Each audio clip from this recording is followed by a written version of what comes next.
Welcome back. The president of the Caribbean Youth Environment Network, Kanita Melius, is urging the public to be environmentally conscious.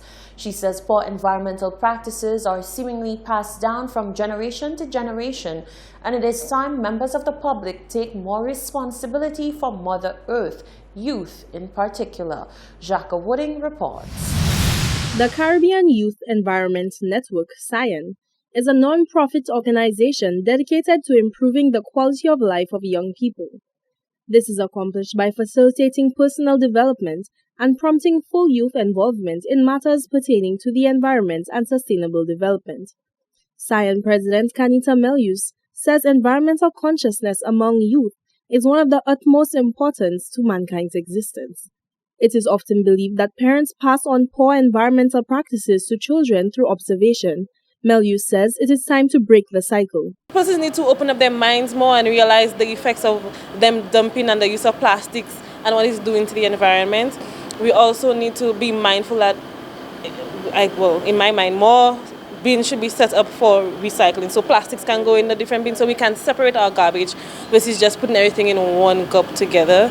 And it starts from there. It's the small things that matters, and then we get a bigger picture. So we need to get everybody on board. Melius says current efforts to encourage recycling are not effective given that no processing plants exist locally to facilitate the recycling of collected materials. And that's a start, but then collecting and then it goes where, that's the thing. We need to find an avenue to push it out. So seeing that we have the right next door wanting our plastic, that's also great for us. So persons need to be more mindful of what they can do themselves, separating their garbage, contributing to Jacques to get there, because they get incentives for bringing in their plastic and bottles. Melius says youth awareness programs have been very impactful in the past.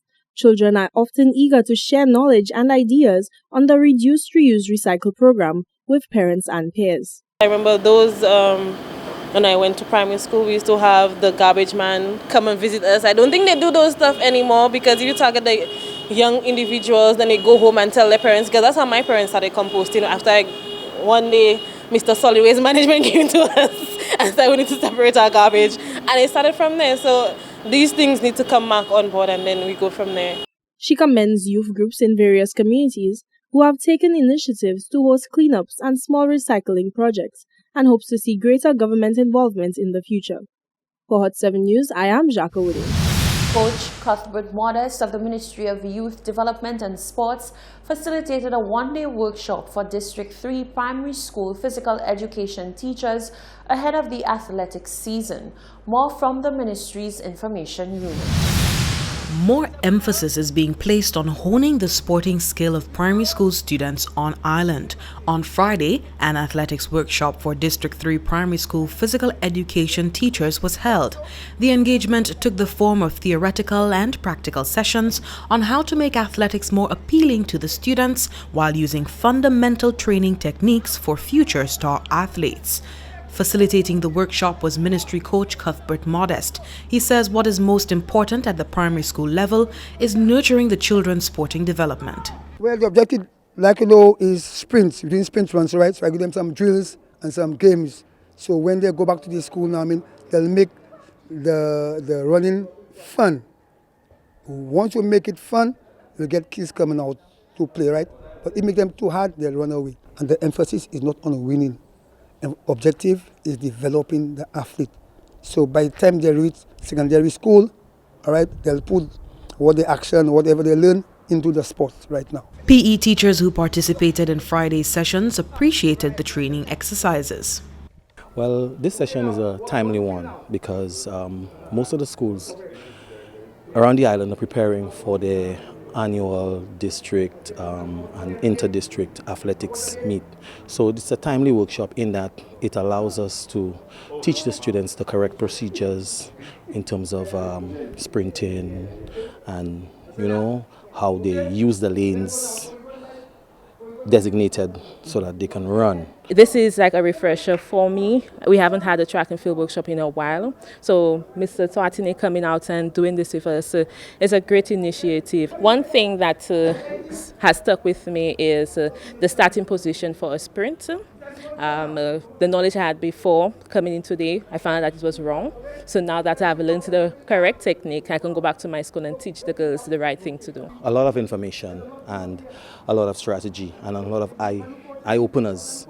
Certain practices that we were engaging in, which were not adequate for the students, we were able to augment them, and we were able to have a wider knowledge of activities, drills, and stuff that we can do so that we can enable our students to be better athletes. So we learned a lot about athletics in the morning, more about nutrition, what needs to be taught to the children, how do they engage in the track activity. Okay, it's helped because we teach special education. I teach special education, and I can apply a lot of what I have learned today in the classroom and for sports. Coach Modest is confident that such training sessions for PE teachers will make for overall improved performance of budding athletes and sporting seasons over time. Training not so good. That's why I try to help them out, because when I come I see some train doing some stats, run wrong position, they begin to run too many races, and they just come and maybe a week or 2 weeks before the sports, they mean the train run. No, it doesn't work so. It's like, a build up, build their strength first, their confidence, and then show them how to run.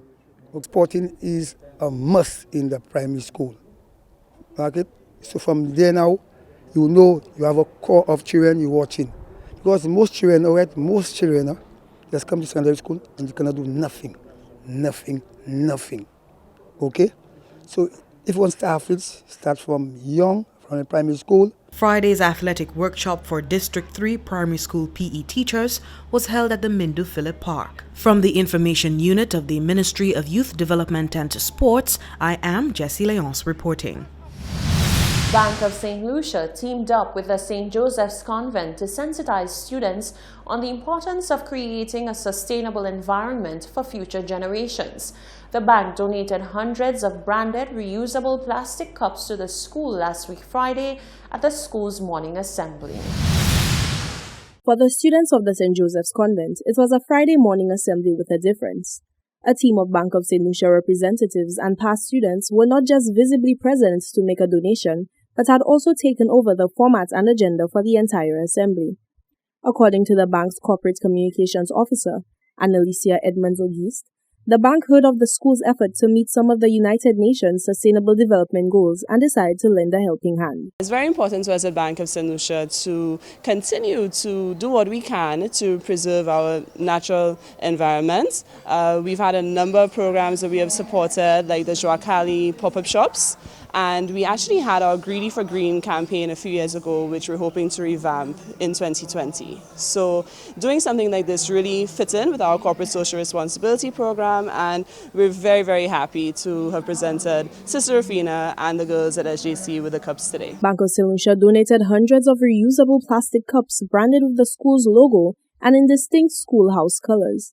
According to the principal, the initiative to ban the use of all plastic and styrofoam products at the beginning of the new school year falls under goal number 12 of the United Nations Sustainable Development Goals, which is responsible for consumption and production. From last term, we started with the project of the garden, the environmental aspect of it, where different clubs will be responsible for caring for that space so that they make it their own without litter. And we also looked at the reusable cups and plates, and we wanted to start with the cups, take it a step at a time.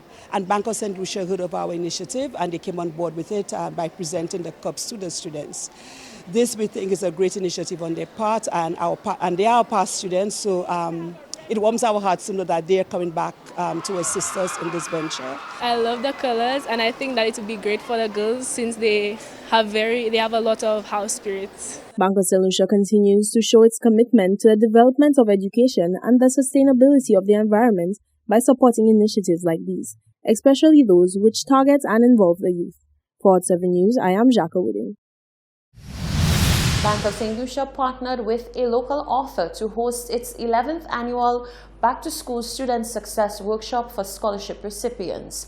The workshop, which forms part of the bank's overall scholarship program, was held at the Financial Center in Castries. There are many businesses belonging to both the private and public sector who host scholarship programs for the children of their shareholders and staff. For many years, however, Bank of St. Lucia has been going a little further by hosting a full one-day workshop to better prepare its scholarship recipients for school, success, and for life. This year's 11th annual Student Success Workshop was based on the theme Achieving Success Through Positive Relationships and covered several topics including self-esteem, conflict resolution, and the importance of listening and body language, among others. We're very happy to be here today to host these students who are actually children of our staff members here at the bank. It's very important to us to recognize their hard work and their achievements in the Common Entrance Examination, and some of them are also repeat participants of the program. We focus a lot on education and youth development, as these two areas play such a major part of our corporate social responsibility program. Local author Valentine Dantes was first selected to facilitate the workshop based on the success of his educational book entitled Orientation Made Easy: What to Expect When Starting Secondary School. As a former teacher and employee of the bank, Dantes said that he is forever grateful to Bank of St. Lucia for giving him the opportunity to recognize and harness his talents. It has been a journey. It has been a very wonderful experience, meeting so many children and being able to impact them in so many different ways. Bank of St. Lucia has been very supportive in terms of helping me grow my business, helping me grow this initiative, this workshop. Bank of St. Lucia's HR team oversees the program every year and have been pleased with the results so far based on feedback from both the parents and the students. BOSL is grateful to its shareholders and its employees for its success, and the annual Student Success Workshop is one of the many ways the bank gives back to them, the youth, and education. Reporting for Hot 7 News, I'm Rochelle Gonzalez. This is the Hot 7 TV Nightly News. Tennyson Glasgow is up next with all the sporting action.